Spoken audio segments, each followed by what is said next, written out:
I woke up to the cold, sterile scent of a hospital room, my body feeling foreign, like it wasn't even mine. I tried to move, but the weight of my own limbs felt unbearable. The beeping of machines filled the silence, each beep a reminder that I was alive, but barely. And as I tried to make sense of it all, there was one question that haunted me more than the pain: did my daughter really ask the hospital director not to let me wake up? Before I tell you what happened next, would you do me a favor? Hit that subscribe button, turn on the little bell, and let me know where you're watching from. It really helps us know where these stories are reaching. I'm Hazel. I'm 72 years old, and I've spent my whole life working hard, building a home, a family, everything I thought was unshakable. But in the blink of an eye, everything changed.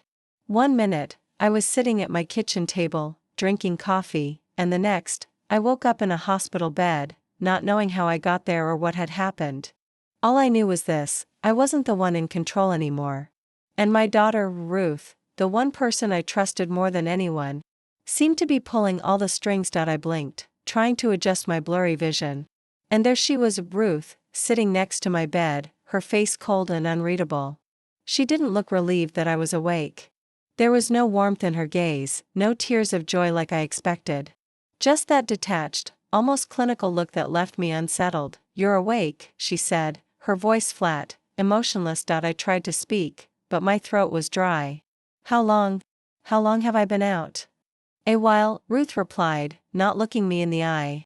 Her voice had the same robotic tone as her demeanor, and for some reason, that didn't sit right with me. My mind was foggy, but my instincts were sharp. I knew something wasn't right. Why was she acting like this? She'd always been so loving, so warm, but now, she seemed like a stranger, someone I didn't even recognize. "Ruth." I tried again, my voice hoarse. "What happened? How did I get here?" Her eyes flickered for just a second, but she quickly masked it, her lips curling into a tight smile. "Don't worry, Mom. You've been through a lot. The doctors are doing their best." But I wasn't worried about the doctors. I was worried about her. Did you tell them?" I could barely get the words out, but I had to ask. "Did you tell them not to let me wake up?" Her smile faltered, just for a moment. It was the first crack in the mask she'd been wearing, but it was enough. My heart skipped a beat. I hadn't imagined it. She had done something. Something that I wasn't ready to fully understand yet. Ruth quickly stood up, smoothing her blouse, avoiding my gaze. "You need rest, Mom. We'll talk later." But I couldn't rest. I couldn't forget that one chilling thought that gnawed at me: did my own daughter want me to die? How far had she gone to control everything, my life, my decisions? What had she been doing behind my back while I was unconscious? I needed answers, and I wasn't going to let Ruth or anyone else stand in my way. I spent the next few days drifting in and out of sleep, trying to shake the feeling that I was missing something important. The nurses were kind, but it wasn't their faces that weighed on me, it was Ruth's. She didn't come around much. Only the occasional quick visit with tight-lipped smiles and empty reassurances each time she left. I felt like I was left with more pieces of a puzzle that didn't quite fit. One afternoon, as I lay in bed staring at the ceiling, something caught my eye: a thick folder resting on the small table beside my bed. The edges were slightly frayed, like it had been opened and closed too many times. I hadn't noticed it before, but now, it stood out like a sore thumb. Curiosity gnawed at me, and I reached for the folder, feeling the cool paper between my fingers. There was no label on it, just a plain manila folder. Inside, there were several documents: hospital bills, appointment records, and something else. A sheet of paper with Ruth's name at the top. A document from the hospital, dated just days after my accident. My heart skipped a beat as I skimmed through the lines, barely understanding at first what it all meant. But then one line caught my eye: Ruth, daughter, requests decision-making authority regarding medical care and end-of-life treatment. Should Mrs. Hazel remains in a vegetative state. I blinked, trying to wrap my mind around what I was reading. Was this some kind of mistake? Ruth had requested control over my care? My mind raced as the weight of it hit me. I flipped through the papers, trying to find more details. There, under a second page, was a series of signatures, Ruth's, along with the hospital director's. She'd made decisions on my behalf while I was unconscious. I felt a pit form in my stomach. I wasn't a fool, this wasn't normal. I hadn't asked her to make decisions for me. Hell, I hadn't even asked her to be in charge of my life. The paper felt like a weight in my hands, its contents now taking root in my mind. Ruth had been given the power to end my life if things had gone south. Had she considered pulling the plug on me? Had she thought about it when I was still fighting to survive? My hands trembled as I placed the papers back into the folder, my breath coming in shallow bursts. I couldn't fathom it. Ruth, my own flesh and blood, had put herself in the position to decide whether I lived or died. It made my blood run cold. I wanted to scream. I wanted to demand answers. But I was still so weak, so vulnerable in this bed. I had no strength to confront her, not yet. I tried to focus, to think. But all I could see was Ruth's face, the way she'd smiled at me when she told me I was doing better. The way she didn't seem shaken, didn't seem worried. She was more concerned with the papers than with me. I knew she wasn't telling me everything. There was something she wasn't saying, something she was hiding. Later that day, Ruth finally showed up again. She didn't look at me when she entered, just walked straight to the chair beside the bed, hands folding neatly in her lap. "Feeling better, Mom?" she asked, her voice pleasant, but there was something else there. It wasn't just the same old Ruth I knew. I saw something, I said, keeping my voice steady as I looked her in the eye.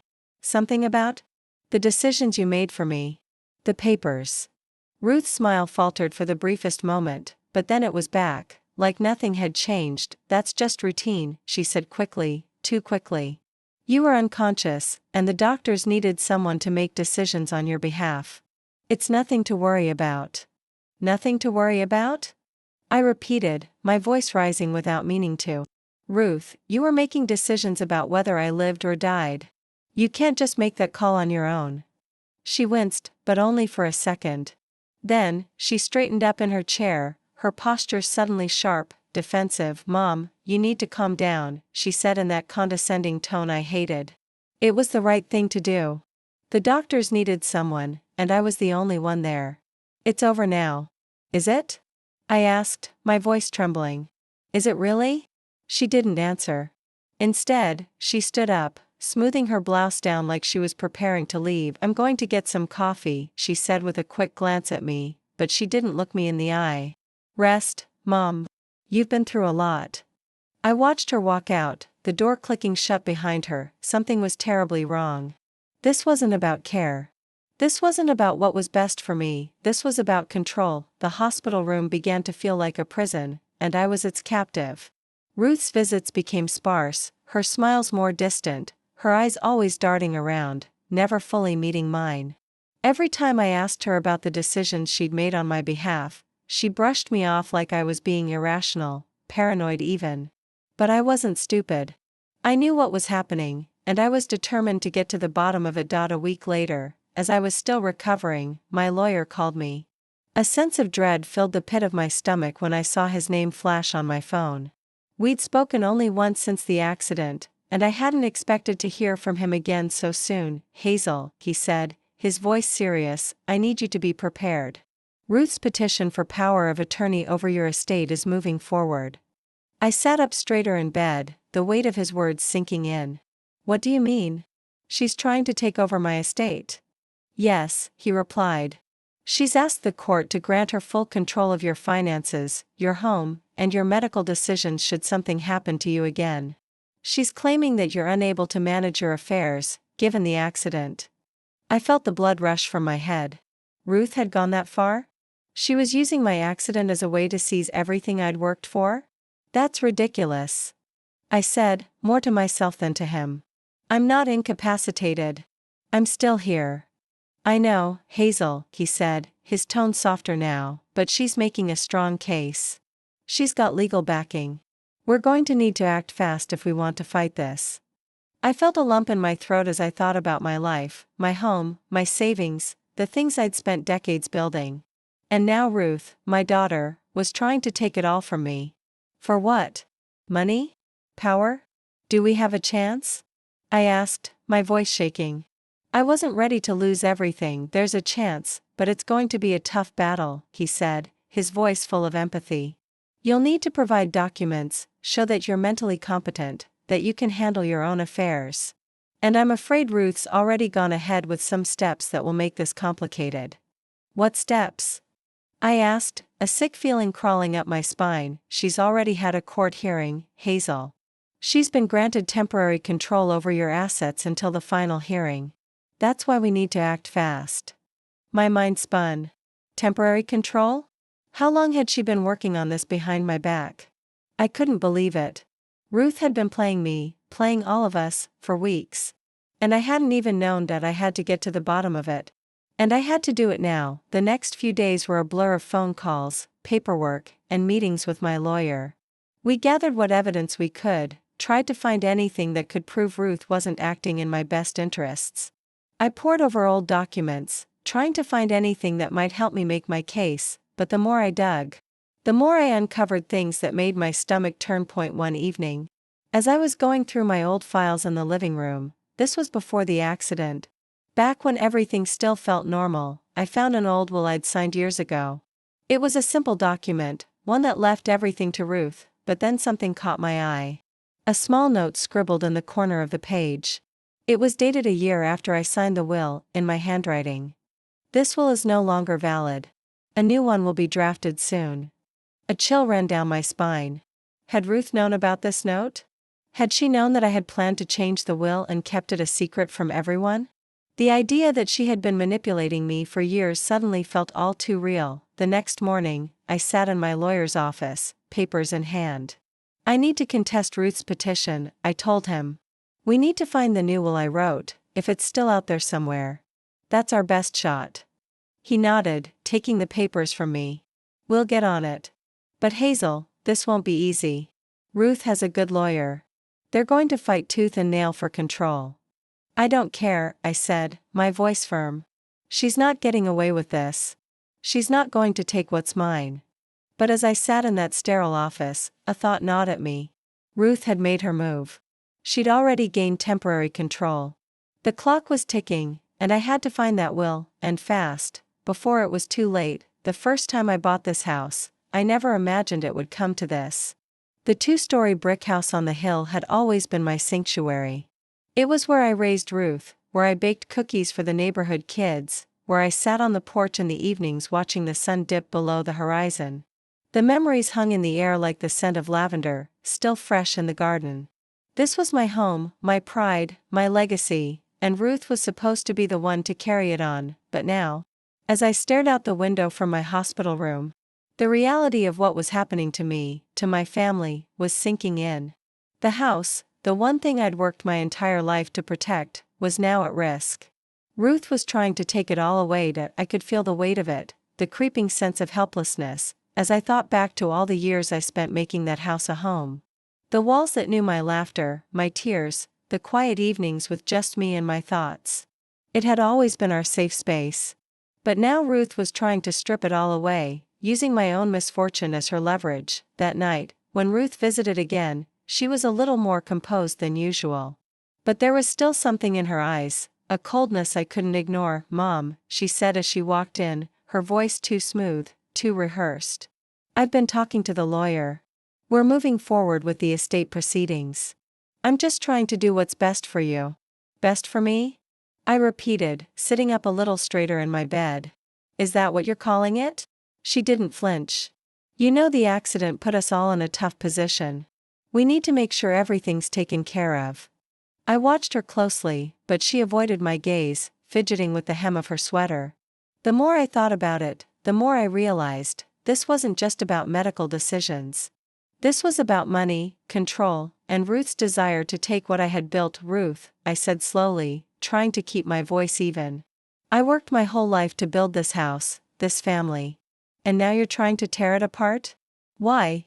She looked at me, her eyes briefly flashing with something I couldn't quite place. Anger? Guilt?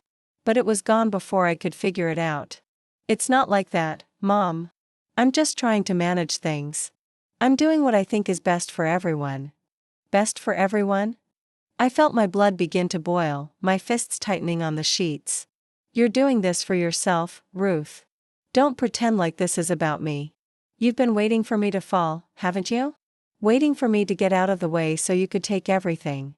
Her face went stiff, the mask she wore starting to crack. But she quickly recovered, standing up straight and crossing her arms. "You're being dramatic. I'm just trying to help. I'm your daughter, and I care about you." But her words rang hollow. I'd spent my life caring for her, making sure she had everything she needed. And this? This wasn't care. This was greed, plain and simple. "You don't care about me, Ruth," I said, the words coming out sharper than I intended. "You care about control. You always have." For a moment, she said nothing. The silence stretched between us, thick and uncomfortable. Then she opened her mouth, but before she could speak, I cut her off. "Don't bother," I said, my voice trembling with anger. "I've seen enough. You've been making plans behind my back, Ruth. You've been taking advantage of me at my weakest. And I won't stand for it." Ruth froze, her face paling slightly. She was silent for a long time, her jaw clenched, her hands twitching at her sides. I could see the cracks in her facade, and for the first time in a long while, I felt like I could breathe. "You're not taking my house," I added, my voice a little quieter now, but firm. "You're not taking anything from me. You're not going to get away with this." She opened her mouth as if to argue, but the words never came. She just stared at me for a long moment, her expression unreadable. Then, with a soft, almost inaudible sigh, she turned and walked out of the room without another word. I watched her go, my heart pounding in my chest. For a moment, I wondered if I had said too much. But then I remembered that I wasn't the one who had crossed the line. Ruth had made her choice long before I woke up in this hospital bed. As I lay back against the pillow, exhaustion pulling at my bones, I realized one thing: this wasn't over. Not by a long shot, and I wasn't going to let Ruth have her way. Not without a fight. The days that followed felt like a strange mix of isolation and urgency.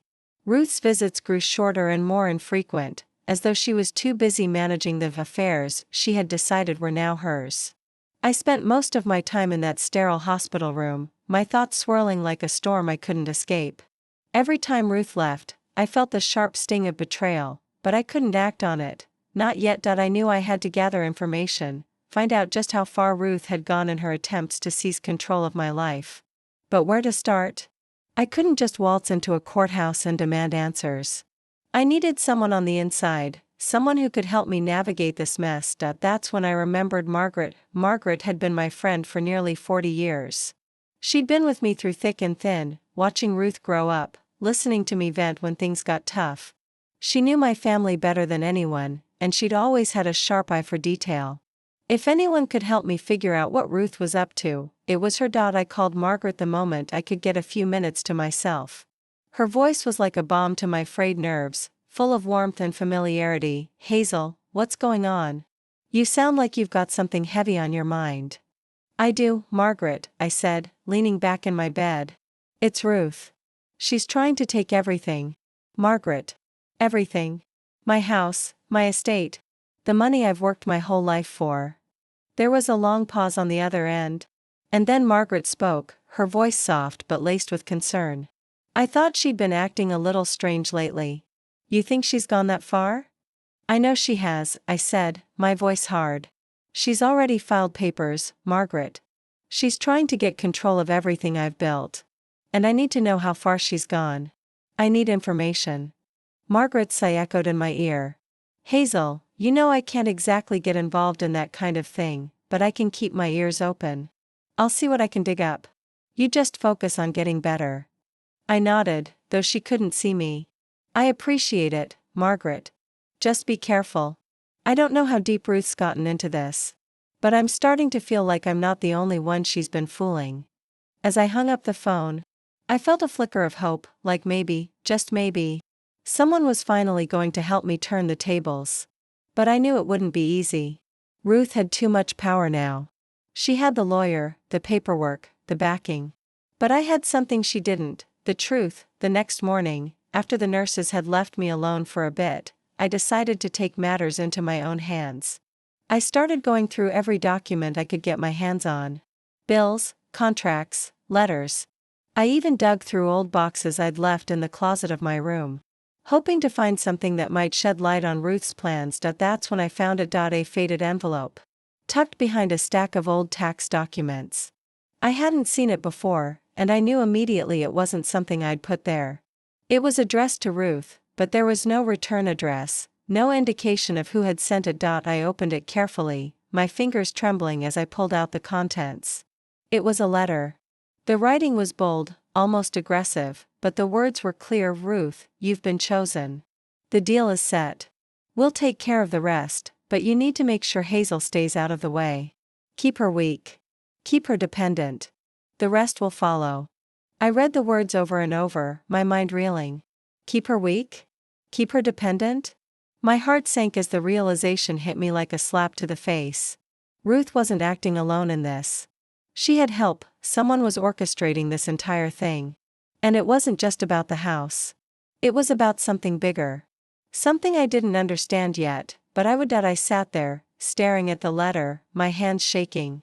Ruth wasn't just trying to take what I had. She was playing a part in something much darker, something more calculated. This wasn't just about money, it was about power, control, and something much more sinister. I couldn't let her get away with it. But I had no idea who she was working with, or how far they'd go to make sure I didn't interfere. I needed to find out. And I needed to do it quickly, but first, I had to face the one thing I hadn't fully allowed myself to consider. This wasn't just a legal battle. This was a fight for my very life. The letter was like a jolt of electricity running through me, the words burning into my memory. I kept thinking about it, turning it over in my mind, unable to make sense of how Ruth had gotten involved in something so treacherous. It wasn't just a fight for my house anymore. This was something far worse. And someone I didn't know, was behind it all. I kept the letter hidden, tucked beneath my hospital pillow, just in case someone came looking. Ruth didn't need to know I had it. I had to be careful. But it wasn't just Ruth who had a hand in this, there was someone else pulling the strings. And I needed to find out who before I became a pawn in their game. I decided it was time to confront Ruth directly, to see if I could get some answers. But I had to be careful. I couldn't just accuse her without knowing more. I had to tread lightly, even though my gut told me she was guilty of more than just trying to take my things. I had to expose her. Ruth arrived at the hospital that evening, as she always did. She didn't look at me when she came in, her gaze was focused on her phone as she slid into the chair by my bed. I watched her, trying to read her, trying to figure out what she was really thinking. But she had that same cold, distant look in her eyes. The look of someone who was hiding something. Mom, she said, her voice a little too cheery, how are you feeling today? I didn't answer immediately. Instead, I studied her carefully. There was something off about her, something I couldn't quite place. She was nervous, fidgeting with her phone, her fingers tapping against the screen as if she couldn't sit still. Was she hiding something? I found something, Ruth, I said, my voice low but firm. A letter. She froze for a second, her eyes flicking up to mine. I could see the momentary panic in her expression before she masked it, as if trying to regain control. But it was too late. What letter? She asked, her voice faltering slightly. A letter that tells me everything I need to know, I replied, leaning forward slightly in my bed. It's from someone, Ruth. Someone who's helping you with your little plan to take everything I've worked for. Who are they? Ruth's face drained of color, and for a split second, I thought I saw a flicker of guilt, genuine guilt, not the fake kind she'd been showing. But it disappeared as quickly as it came. She stood up, her posture rigid, and walked to the window. Mom, you're not making sense, she said, her voice strained. There's no one else. I've been doing this on my own. You're just confused from the accident. You need to rest. I shook my head, refusing to be placated. No, Ruth. I'm not confused. I know what's going on. And I know you've been keeping secrets from me. She turned back to face me, her expression now one of cold defiance. You don't know anything, she snapped. You've been out of it for weeks, and now you're accusing me of things I haven't done. I'm your daughter, for God's sake. I leaned back against my pillow, my heart pounding in my chest. I'm not accusing you, Ruth. I'm telling you the truth. There's someone else involved, and I'm going to find out who. She took a deep breath, as if trying to compose herself. When she spoke again, her voice was softer, but the edge was still there. You need to let this go, Mom. I'm trying to help you. You're not thinking clearly. I wanted to scream at her, to demand that she tell me the truth. But I knew I couldn't. Not yet. She was trying to control the narrative, trying to make me look like the crazy one. But I wasn't going to let her. I was going to fight back. I had to. That night, after Ruth left, I made a decision. I wasn't going to sit back and let her do whatever she wanted. I was going to fight for my life, for my legacy, and I was going to make sure Ruth didn't get away with this. I reached for my phone and called Margaret. She'd been trying to help, but now I needed her more than ever. "Margaret, I need you to do something for me," I said when she answered. "What is it, Hazel?"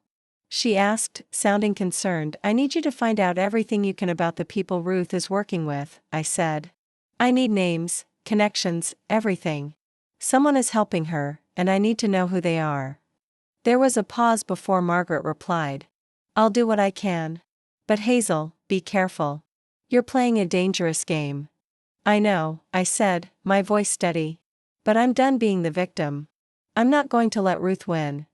I hung up the phone, feeling a surge of determination wash over me. This wasn't just about a house anymore. It wasn't just about money. This was about my life, my future, and the future of everything I'd built.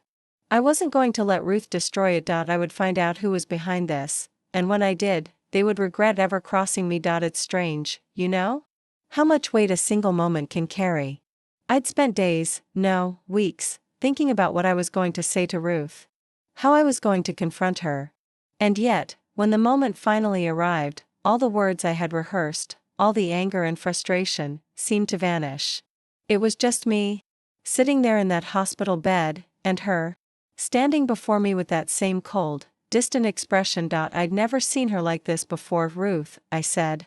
My voice steady, but my heart racing in my chest. "I know you're lying to me." She didn't respond right away, just stared at me like she didn't know how to react. For a split second, I thought I might have caught her off guard, but then she straightened up, crossing her arms over her chest. "I'm not lying to you, Mom," she said, her voice cold, distant. "I'm just trying to help you." "You're not helping me," I snapped, sitting up straighter. "You're using me. Using my accident to get what you want." Her eyes narrowed, her lips pressed into a thin line. "You don't understand what I've been going through. You don't know what it's like to take care of everything while you've been laying in this bed, helpless." I laughed bitterly, the sound escaping before I could stop it. "Helpless? You think I'm helpless? You think I don't know what you're doing? I saw the letter, Ruth. I know who you've been talking to." Her face went ashen, her eyes widening slightly.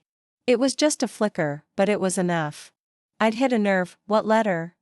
she asked, but her voice trembled, betraying her. "The letter from your little friend, the one telling you how to keep me weak," I said, my words sharp. "I've seen enough, Ruth. I know you're not doing this alone. There's someone else behind all of this, and I'm going to find out who they are." For a moment, there was silence, thick and heavy in the room. Ruth's gaze flicked toward the door, as though she were considering making an exit. But then she shook her head, as if clearing the thought from her mind. "You don't know what you're talking about," she said, her voice losing some of its earlier coolness, turning defensive. "You're just angry because you don't understand what I'm doing. What you're doing is trying to take everything I've worked for." I shouted, my anger rising like a tide. "You've been planning this for months, haven't you? Using my accident as a way to grab control. And now you think you can just walk away with it?" She took a deep breath, clearly trying to calm herself, but I could see the tension in her shoulders. She was losing control, and I wasn't going to let her escape this time. "Mom, please," Ruth said, her voice suddenly soft, almost pleading. "I'm doing this for us. For you. I didn't want to see you like this. But I'm the one who's been here, dealing with everything while you've been unconscious. You don't know how hard it's been." I could see the desperation in her eyes now. She wasn't as confident as she had been just moments ago. But I wasn't about to buy into her act. "Save it," I said, my voice cutting through the air like a knife. "I know what you've been doing. And I'm done being your pawn. I'm done being your victim." She took a step back, as if my words had physically struck her.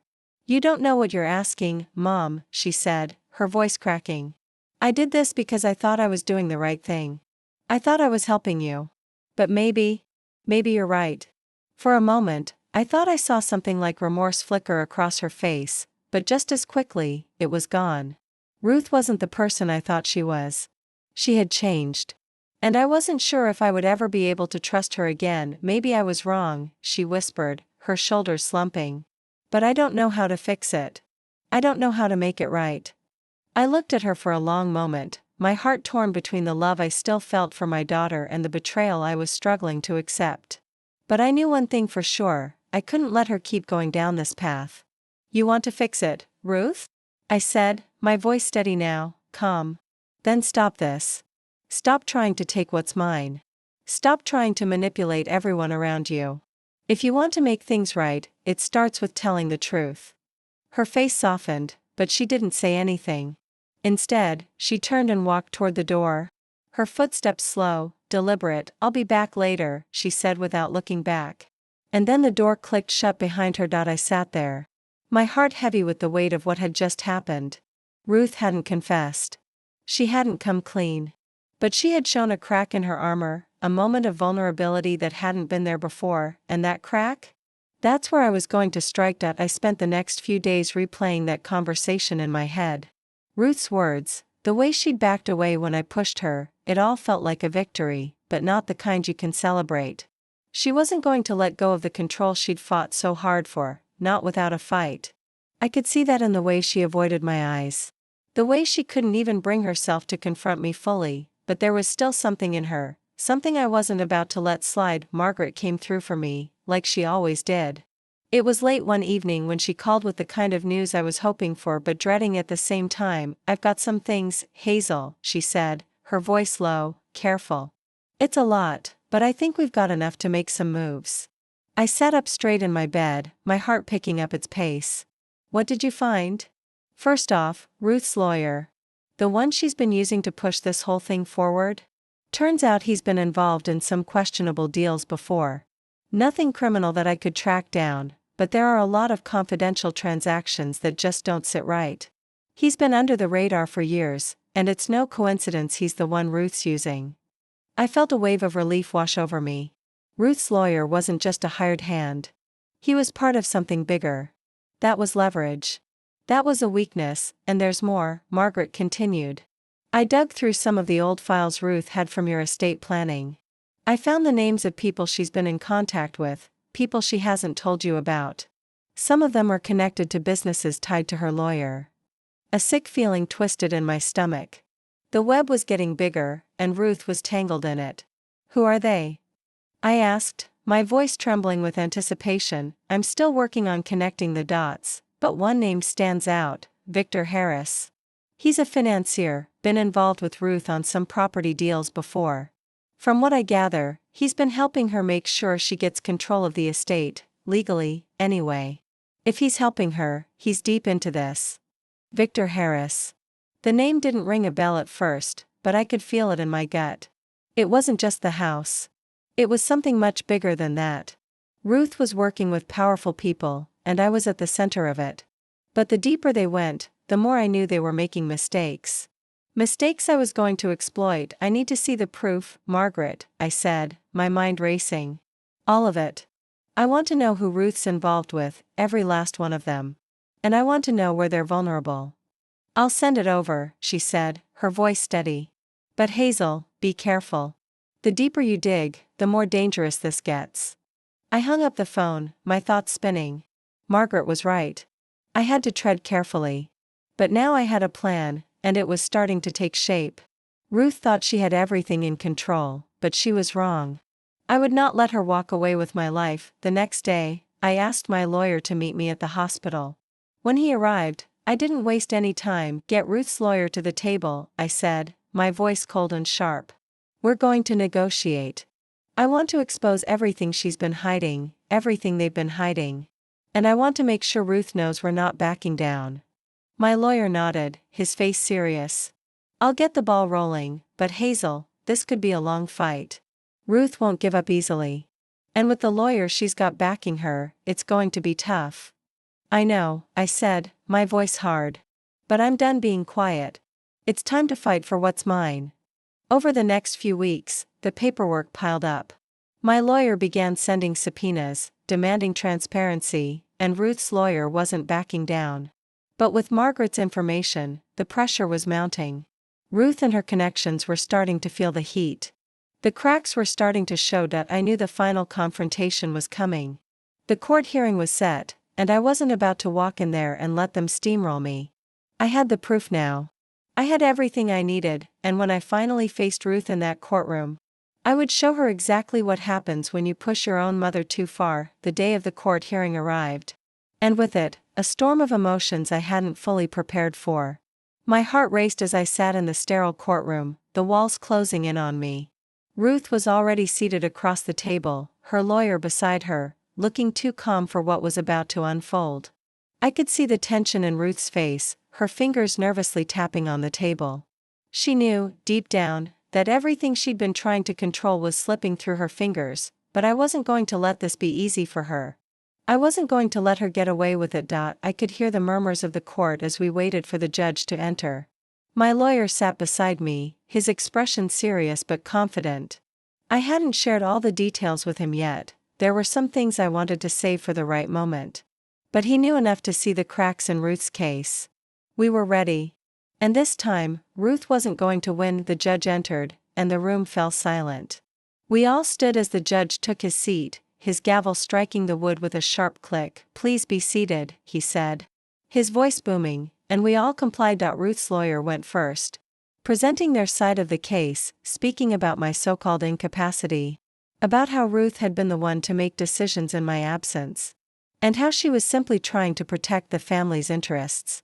He painted Ruth as the dutiful daughter, the one who had only acted in my best interests, but I wasn't listening to him. I was watching Ruth. Her face was pale, her eyes darting around the room, but she didn't meet my gaze. She didn't have the strength to look me in the eye. And that told me everything I needed to know. When it was my turn, my lawyer stood up, laying out the facts. He spoke about Ruth's actions, how she'd manipulated the situation, how she'd pushed me aside while I was vulnerable, and how she'd been involved in secret dealings with people I'd never known. He spoke about the letter I'd found, about the shady connections Ruth had kept hidden, and how everything she'd done was about power, not love. But I wasn't just going to let my lawyer do all the talking. I stood up, my hands shaking slightly but my voice steady. I looked directly at Ruth as I spoke. "Ruth, you've been lying to me. You've been lying to everyone. You used my accident to take control of my life, my home, everything I've built. You thought I wouldn't remember, that I wouldn't wake up. You thought you could take everything without consequence." The courtroom was silent, the weight of my words hanging in the air. Ruth's eyes finally met mine, but they were full of something I couldn't place: fear, guilt, or maybe even shame. But there was no apology. Not from her. "You thought I wouldn't fight back," I continued, my voice rising with each word. "But you were wrong. I'm not just your mother, Ruth. I'm a woman who's fought for everything I have. And I'm not going to let you take it away." Ruth's lawyer started to stand, ready to object, but the judge held up a hand, signaling for him to sit down. He wasn't going to interrupt me, and that was all I needed. "Your Honor," I said, turning to face the judge, "Ruth has shown no remorse for what she's done. She hasn't acted in my best interests. She's acted in her own." The judge nodded, taking notes. Ruth sat there, her face pale, her hands trembling slightly as she folded them in front of her. She wasn't saying anything. She wasn't even defending herself, and then, the final piece fell into place. I looked at the judge, my eyes steady. "I've worked my whole life for this house, for my family, for the things that matter to me. Ruth may be my daughter, but that doesn't mean she has the right to take it all from me. She's made her choice. And now, she has to live with the consequences." There was a long pause as the judge considered my words. Ruth's lawyer shifted uncomfortably in his seat. I knew the outcome was coming. The judge looked at us both, then at Ruth. His eyes were cold. "Calculating, after reviewing the evidence presented," he said slowly, "and considering the actions of the parties involved, I'm ruling in favor of Mrs. Hazel. The petition for control of the estate is denied. Mrs. Hazel will retain full authority over her assets, and I'm instructing the parties involved to cease all attempts to manipulate or deceive her in this matter." I felt a weight lift off my shoulders as the words sank in. It was over. Ruth had lost, but Ruth didn't move. She sat there, stunned, her face a mixture of anger and disbelief. I could see the walls crashing down around her. The mask she'd worn slipping away. "You may not be able to take everything from me, Ruth," I said, my voice low but clear. "But you've lost the only thing that really mattered, my trust." Ruth stood up, her fists clenched at her sides. For a moment, I thought she might lash out, but she didn't. She just looked at me, the anger burning in her eyes, before turning and walking out of the courtroom without a word. The gavel struck again, final and firm. The judge dismissed the court, and I sat back in my chair, the adrenaline still pumping through me. It wasn't over yet. There were still a lot of things to sort out, but for the first time in weeks, I felt like I could finally breathe. I had fought for my life. And I had won. The courtroom doors swung open behind me, and I stepped into the hall with a sense of weightlessness I hadn't known in months. The battle had been long, exhausting, and painful, but it was finally over. Ruth had lost. The estate was mine. And the truth, at last, had come to light. I could still hear the echoes of the judge's words in my mind. "Mrs. Hazel will retain full authority over her assets." The finality of it was a balm to my soul. Though it wasn't the victory I had imagined. It wasn't about the house, the money, or even the possessions. It was about reclaiming my dignity, my independence, and the life I had worked so hard to build. I walked out of the courthouse, the sun blazing down on me, and for the first time in what felt like forever, I could feel the warmth on my skin without the shadow of Ruth's betrayal hanging over me. I knew the road ahead wouldn't be easy. I still had to rebuild the trust I'd lost with Ruth, if that was even possible. But I wasn't thinking about her anymore.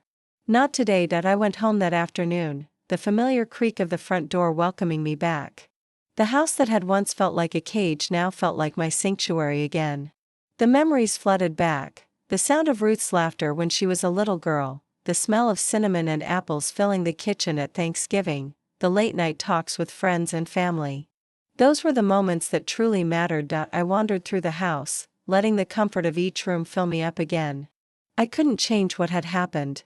But I could change how I moved forward. The past was behind me now, and I was finally free. That evening, I sat in my favorite chair by the window, the one overlooking the garden. The sun was setting, casting a golden light across the trees. It was peaceful. It was quiet. And in that moment, I realized that the healing had already begun. It wasn't just the court case that had brought me peace. It was the strength I'd found within myself. The strength I hadn't known I had until Ruth pushed me to the edge. I wasn't just healing physically. I was healing emotionally, and I knew something else, too. I knew that no matter what Ruth chose to do now, I wouldn't let her destroy me again. I would face whatever came next with the same courage I had in the courtroom. She had chosen her path, but I had chosen mine. As I sat there, lost in the quiet comfort of the home I'd fought so hard for, I thought about all the things I had learned through this ordeal. I'd learned that love doesn't always mean trust, and that betrayal can come from the most unexpected places. But I had also learned that forgiveness doesn't mean weakness. It means strength, a strength to let go of the past and move forward. I hadn't forgiven Ruth, not yet. Maybe not ever. But I had learned that holding on to that anger, to that bitterness, would only keep me from healing. And I was done with that. I was done carrying the weight of her lies. As the evening sky darkened, I sat in that chair and made a promise to myself. I would move forward, not for Ruth, not for anyone else, but for me. For the woman I had fought to become. The next chapter of my life was just beginning, and I was ready to write it on my own terms. Before I tell you what happened next, would you do me a favor? Hit that subscribe button, turn on the little bell, and let me know where you're watching from. It really helps us know where these stories are reaching. And thank you for staying with me through this journey.